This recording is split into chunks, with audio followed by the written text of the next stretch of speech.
நீங்கள் படத்தில் பார்த்தா தெரியும், எனக்கும் அந்த யானைக்கும் உள்ள பாண்ட் வந்து ரொம்ப உண்மையாக க்ளோஸாக இருக்கும்.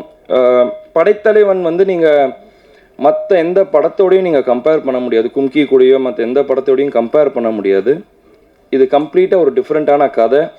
ஒரு யானைக்கும் ஒரு அதோட ஃப்ரெண்டுக்கும் இருக்கிற கதை. இது நீங்கள் வந்து எல்லாருமே எப்படி நீங்கள் ரிலேட் பண்ண முடியும்னா, உங்கள் எல்லாருக்கு வீட்லேயும் ஒரு நாய்க்குட்டி இருக்கலாம், ஒரு பூனை இருக்கலாம்.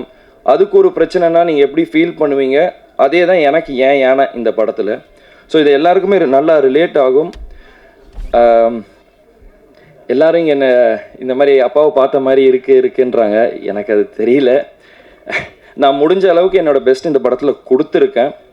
இன்னும் பெட்டராக பண்ணிகிட்டே வருவேன், இன்னும் பெட்டர் ஆகிட்டே வருவேன் கண்டிப்பாக. அதே மாதிரி சசிகுமார் சாருக்கு தான் சொன்னார், நான் அவர் இதில் தான் ஃபஸ்ட்டு பண்ணேன்ட்டு.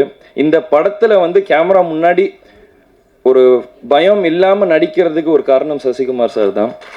ஏன்னா நான் ஒரு 10 வருஷம் கழித்து நான் திருப்பி ஒரு கேமரா முன்னாடி வந்து நிற்கிறேன், ஒரு படம் பண்ணுறேன் அப்படின்னும் போது யாராக இருந்தாலும் ஒரு கேமரா முன்னாடி அத்தனை பேர் முன்னாடி நடிக்கணுன்றது அப்போ வந்து ஒரு பயம் இருக்கும்.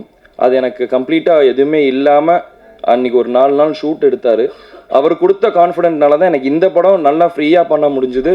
அதனால தான் எனக்கு பொன்ராம் சாரோட படமும் ஒரு இது இல்லாமல் பண்ண முடிஞ்சுது. அதே மாதிரி பொன்ராம் சாரோட படத்துலையும் நான் இப்போ ஒர்க் பண்ணிகிட்டு இருக்கிறது வந்து அவரையும் என்னை ரொம்ப நல்லா கம்ஃபர்டபுளாக வச்சுக்கிட்டாரு. இப்போ நான் எப்படி இவரை பிரதர்ன்றோன்னா நான் அவரை சாருன்னுவேன். ஆனால் அங்கேயும் நாங்கள் வந்து இப்போ அவர் வருத்தப்படாத வாலிபர் சங்கம் எப்படி எடுத்தாரோ அதை சொல்லிட்டு இருந்தார். இந்த மாதிரி நாங்கள் எல்லாம் ஒன்றா உட்காந்து தான் பேசி காமெடி கிரியேட் பண்ணுவோம், நாங்கள் அப்படி தான் நாங்கள் இது பண்ணுவோம், நீங்களும் பழகிடுவீங்க அப்படின்னாரு. நிஜமாலே அதே மாதிரி தான் போச்சு. இன்னும் அந்த மாதிரி தான் போயிட்டுருக்கு. ஸோ நாங்கள் ஒரு காமெடி சீக்வன்ஸ் எடுத்தாலும் சரி, ஃபைட் எடுத்தாலும் சரி, மொத்த ஆர்டிஸ்ட் பொன்ராம் சார் எல்லாம் ஒன்றா உட்காந்து ஒரு சீனை பேசிட்டு தான் பண்ணுவோம். So thank you sir. Murugadoss sir, நீங்கள் சொன்னீங்க கேப்டன் பிரபாகரன் நீங்கள் நிறையா ரிப்பீட் ஆடியன்ஸாக நீங்கள் போய் பார்த்தீங்கன்ட்டு. நான் அப்படி பார்த்த படம் வந்து ரமணா சார். ஸோ அது எனக்கு ரொம்ப பிடிச்ச படம். நீங்கள் ரமணா 2 என்னை வச்சு எடுக்கணுன்றீங்க. Thank you so much. It means a lot to me sir.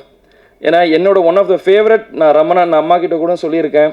இந்த மாதிரி நிறையா இன்டர்வியூஸ்லையும் கேட்டிருக்காங்க, உனக்கு ரீமேக் பண்ணணுன்னா எந்த 2 படம் இல்லை எந்த இது படம்னா எனக்கு ஃபஸ்ட்டு சத்திரியன்வேன், அதுக்கு அடுத்து எனக்கு ரமணா தான். So thank you so much sir. அதே மாதிரி கேமராமேன் சார், நீங்கள் என்னென்னமோ நீங்கள் சொல்லி நம்ம ஷூட்டிங்கில் நிறையா பண்ணியிருக்கோம். பட் அவுட்புட் நான் இப்போ பெரிய ஸ்க்ரீனில் பார்க்கும்போது எக்ஸ்ட்ராடினரி சார். ரொம்ப சூப்பராக பண்ணியிருக்கீங்க சார்.